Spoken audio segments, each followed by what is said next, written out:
네, 안녕하세요. 저는 기쁨 침례교를 섬기고 있는 이승현입니다. 네, 오늘은 1월 11일이고요. 지금 시각이 새벽 4시입니다. 아침을 여는 잠은 11일 차가 되었습니다. 네, 먼저 오늘 하루도 신실하게 열어주신 하나님께 감사를 드립니다. 오늘은 11장 말씀을 함께 묵상하고 나누도록 하겠습니다. 11장이고요. 잠언 11장. 거짓된 저울은 주께 가증한 것이나 공정한 추는 그분께서 기뻐하시는 것이니라. 교만이 오면 수치가 오지만 겸손한 자들에게는 지혜가 있느니라. 올바른 자들의 온전함은 그들을 인도할 것이나 범법자들의 비뚤어짐은 그들을 멸하리라. 재물은 진노의 날에 유익을 끼치지 못하나 의는 죽음에서 구출하느니라. 완전한 자의 의는 그의 길을 인도할 것이나 사악한 자는 자기의 사악함으로 말미암아 넘어지리라. 올바른 자들의 의는 그들을 구출할 것이나 범법자들은 자기들의 해악으로 인해 붙잡히리라. 사악한 자가 죽으면 그가 기대하던 것이 사라지리니 불의한 자들의 소망은 사라지느니라. 의로운 자는 고난에서 구출을 받으며 그를 대신해서 사악한 자가 오느니라. 위선자는 자기 입으로 자기 이웃을 망하게 하나 의인들은 지식으로 말미암아 구출되리라. 의로운 자들의 일이 잘 되면 도시가 기뻐하고 사악한 자들이 망하면 환호하느니라. 도시는 올바른 자들의 축복에 의해 높여지지만 사악한 자들의 입에 의해 뒤엎어지느니라. 지혜가 없는 자는 자기 이웃을 멸시하나 명철한 자는 침묵하느니라. 소문을 퍼뜨리는 자는 은밀한 일들을 드러내나 신실한 영을 지닌 자는 문제를 숨기느니라. 조언이 없는 곳에서는 백성이 넘어지나 조언자들이 많으면 안전이 있느니라. 낯선 자를 위해 보증을 서는 자는 그 일로 인해 괴로워할 것이나 보증 서기를 싫어하는 자는 안전하니라. 은혜로운 여자는 명예를 유지하며 강한 남자들은 재물을 유지하느니라. 긍휼을 베푸는 자는 자기 혼에 선을 행하나 잔인한 자는 자기 육체를 괴롭게 하느니라. 사악한 자는 속이는 일을 행하나 의를 뿌리는 자에게는 확실한 보상이 있으리라.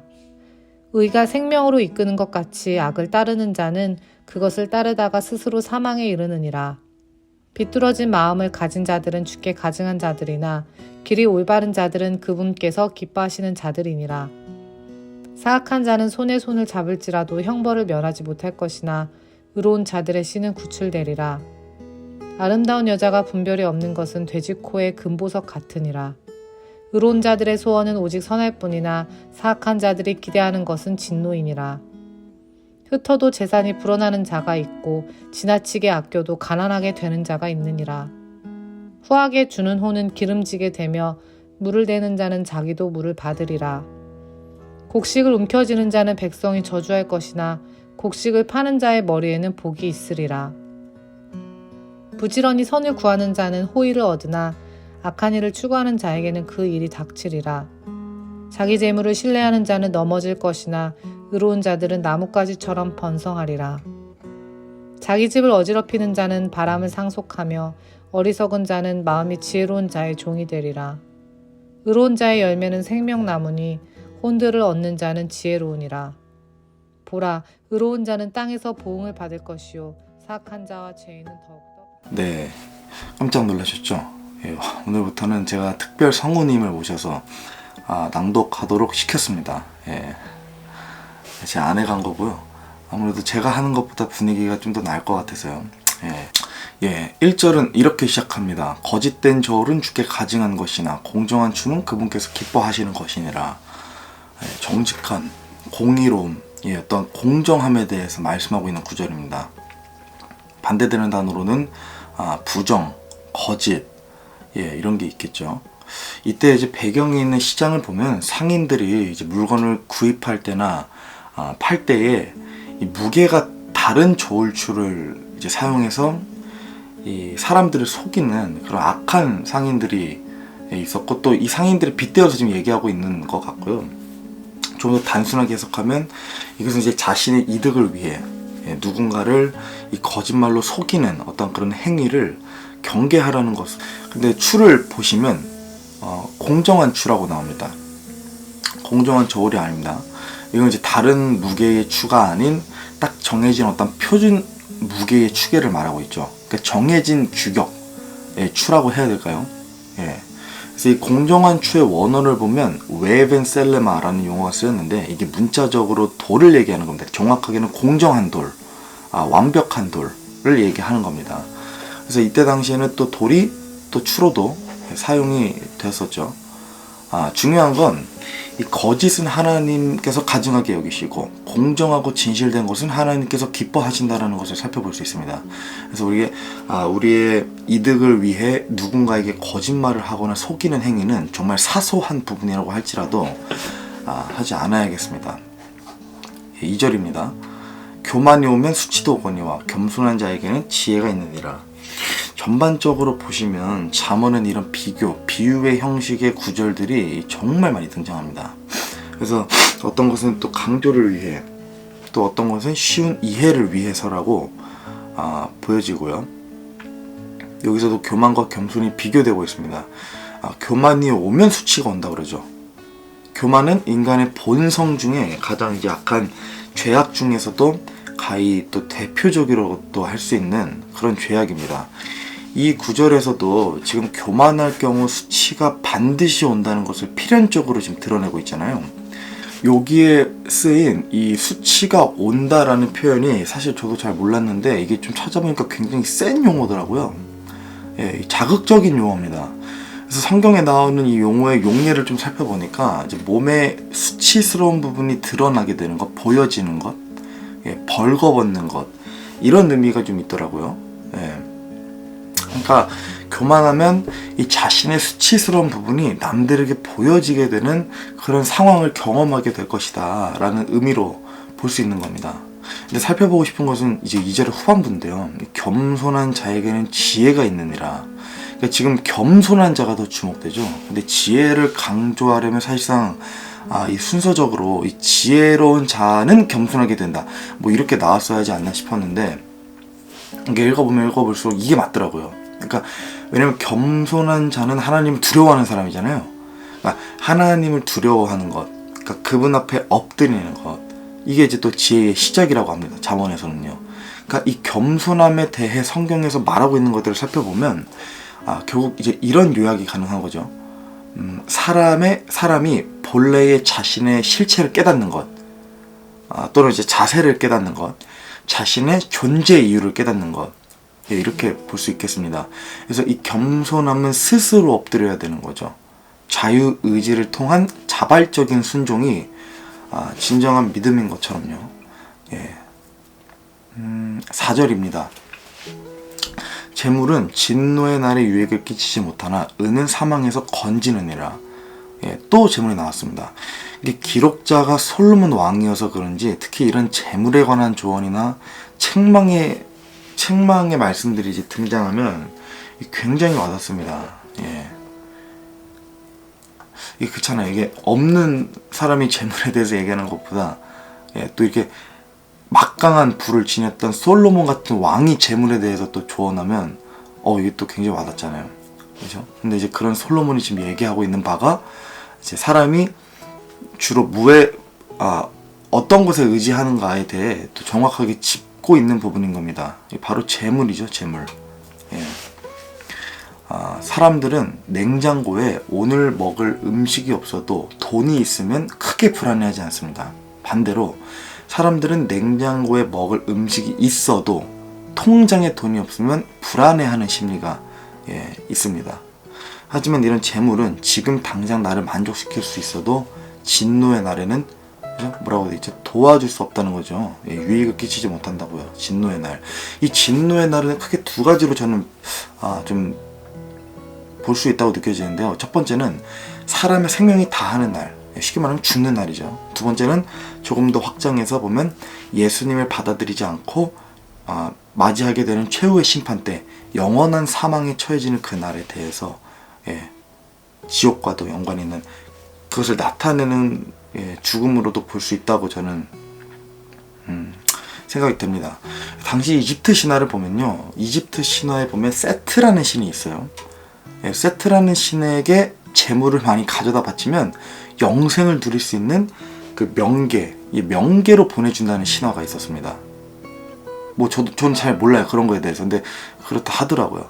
그래서 제가 세트 신을 이렇게 구글에 검색을 해보니까 이게 그 강아지더라고요. 강아지, 개, 예, 퍼피, 예, 그걸 형상화한 거죠. 이게 의인화해가지고 이렇게 손하고 발이 달린. 예, 어쨌든 이런 저희가 읽는 성경 말씀에서는 분명하게 얘기하고 있습니다. 재물은 저와 여러분을 구원시킬 수 없습니다. 사람을 구원할 수 없습니다. 또 재물을 붙잡고서도 죽을 수도 없죠. 예, 비교되는 것으로는 지금 의가 등장합니다. 의요. 로마서 10장 10절 말씀에 사람이 마음으로 믿어 의에 이르고 입으로 시인하여 구원에 이르느니라 라고 기록되어 있습니다. 하나님의 의는 영어로 righteousness입니다. 그러니까 이것은 변하지 않는 진리라는 거고요. 절대적인 가치에 속하는 겁니다. 또 이것은 하나님께 속한 것이죠. 영원한 것입니다. 그렇기 때문에 의에 이르는 사람은 영원한 생명을 받게 되는 겁니다. 예수님을 믿어 의에 이르게 되고요. 예. 쭉 내려와서요. 13절인데요. 소문을 퍼뜨리는 자는 은밀한 일들을 드러내나 신실한 영을 지닌 자는 문제를 숨기느니라. 네, 소문을 퍼뜨리는 자는 은밀한 일들을 드러낸다. 의 의미를 좀 살펴보면 누군가의 모습을 발가벗기다, 열다, 적나라하게 꺼내다 이런 의미가 있습니다. 이게 무슨 뜻이냐면요. 누군가에 대해 안 좋은 얘기를 하는 것은 마치 그 누군가의 모습을 발가벗기고 적나라하게 들추는 행위의 수준이다. 예, 그 정도의 일이다라는 말씀으로 볼 수 있을 것 같습니다. 그래서 어떤 마음으로 시작했던 어쨌든 그 사람에 대해 안 좋은 이야기, 부정적인 이야기는 절대 하지 않는 것이 지혜로운 사람이라고 저는 개인적으로 생각합니다. 왜냐면 그 안 좋은 이야기를 누군가와 했을 때 그것을 듣는 사람이 실족해서 넘어질 수 있기 때문이죠. 그러니까 누군가를 또 실족시키는 일은 하나님 앞에 굉장히 큰 죄라고 예수님께서 말씀하셨습니다. 자신의 죄로 인해 실족하는 것도 죄지만 누군가를 실족시키는 죄는 더 큰 죄인 거죠. 그래서 자신을 위해서라도 누군가에 대한 험담, 비판, 어떤 정죄. 근데 이것뿐만 아니라 걱정된다는 마음으로라도 안 좋은 이야기는 조금이라도 하지 않는 것이 지혜로운 사람이라 믿습니다. 오히려 숨기는 것에 대해 권고하고 있죠. 신실한 그리스도인은 큰 문제를 찾게 만듭니다. 신실한 사람이 문제를 숨기는 것에 대한 이유가 무엇이라 생각하세요? 저는 이 구절을 읽으면서 신실한 사람이 이 문제를 숨기는 것은 다른 이유가 아니라 이 사람은 하나님 앞에 지금 신실한 거잖아요. 그렇기 때문에 이 문제 또한 입 밖으로 내지 않고 오히려 이 문제를 하나님께 가져가서 하나님께서 해결해 주실 거라고 믿는 자세인 겁니다. 예. 신실한 믿음인 거죠. 그러니까 사람들 앞에 숨기는 것이지 하나님 앞에 숨기는 것이 아니죠. 오히려 하나님께 가져가서 사람들에게 숨기는 그런 자세, 어떤 지혜에 대해서 얘기하고 있는 것을 볼 수 있습니다. 22절입니다. 아름다운 여자가 분별 없는 것은 돼지코의 금장식 같으니라. 예. 어찌 보면 이런 이유로 하나님께서 사람들의 외모를 중요하게 생각하지 않으시는 걸 수도 있다는 생각이 들었습니다. 여기서는 지금 확정문이에요. 그러니까 만일 또는 혹시나가 아니라 모든 구절이 동사가 없고 지금 다 보면 명사로 이루어져 있어요. 사람들이 이 구절처럼 이렇다라는 하나님의 진리인 겁니다. 외적으로는 막 BTS나 김태희급의 외모여도 지혜가 없으면 그 외모는 그저 돼지코의 장식 같다는 겁니다. 예. BTS나 김태희를 비하하는 건 아닙니다. 예. 근데 이스라엘에서 돼지는 다 아시다시피 부정한 동물이었죠. 더러운 동물이었습니다. 사람이 외적으로나 보여지는 부분에 아무리 화려하고 아무리 출중해도 지혜가 없으면 그냥 이런 돼지같이 경멸받는 존재일 수밖에 없다는 겁니다. 예. 넘어가고요. 마지막으로 24절 나눠보고 마칠 예정인데요. 예, 흩을지라도 여전히 불어나는 일이 있고 지나치게 아낄지라도 가난에 이르는 일이 있느니라. 이웃에게 우리가 선한 손길을 내밀고 우리 것을 나눠주는 것, 또 도움을 주는 것과 관련된 가르침으로 우선적으로 보여지고요. 흩을지라도 여전히 불어나는 일이 있다. 이것은 우리가 이웃들이나 또 교회 안에서나 형제자매들 사이에서나 누군가에게 자신의 것들을 아낌없이 나눠주는 삶을 살 때에 우리가 가진 것에 하나님께서 더 풍성하게 더해 주신다라는 뜻으로 저는 그렇게 받아들여집니다.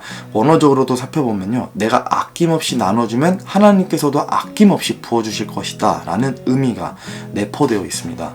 그 복이 재물이 됐든 아니면 뭐 보상이 됐든 어쨌든 어떠한 방법으로든 하나님께서 하나님의 방식으로 나눠준 자들에게 기꺼이 복을 주신다는 것이죠. 하나님의 말씀들을 살펴보면 나눠주는 삶, 베푸는 삶, 선한 손길, 또 여러분들이 잘 아시는 찬물 한 잔, 이런 행위들에 대해서 많은 명령들을 주셨습니다. 이것은 하나님께서도 우리에게 아낌없이 부어주시고 베푸시는 그런 선하신 성품을 가지고 계신 분이시기 때문에 그렇다고도 할 수 있죠. 자신의 자녀들에게, 성도들에게 필요한 것이라면 결코 아끼지 않으십니다. 예수님에 대해서, 또 그분이 하신 일에 대해서만 생각해봐도 알 수 있죠. 그죠? 또한 베푸는 것에는 재물적인 것뿐만 아니라 우리가 가지고 있는 은사들도 좀 저는 포함된다고 생각이 됩니다. 그래서 우리 주위의 지체들이나 형제 자매들, 또 복음이 필요한 사람들에게 도움을 주고 우리 손길을 내밀고 섬기는 것도 포함되어 있는 겁니다. 그래서 한번 오늘 하루 이렇게 보내면 어떨까 하는 생각이 듭니다. 그래서 우리가 섬길 수 있는 사람들, 지체들, 형제 자매들이 주위에 있거나 또 생각나는 사람들이 있다면 그들에게 아낌없이 우리가 가진 것으로 섬겨보는 시간, 또는 섬길 수 있도록 그런 선한 마음을 위해 기도하는 시간을 한번 가져보면 좋을 것 같다는 생각이 듭니다. 네, 오늘은 여기서 마치겠습니다. 함께 묵상해 주셔서 감사하고요. 오늘 하루 동안 이 잠언 저희가 읽은 11장 말씀을 개인적으로도 묵상해 보시면서 하나님께서 조명해 주시는 말씀에 순종하고 또 실천하시는 하루가 되시기를 소망합니다. 아침을 여는 잠언 11일차 여기서 마치고요. 내일 잠언 12장으로 다시 찾아뵙겠습니다. 네, 감사합니다.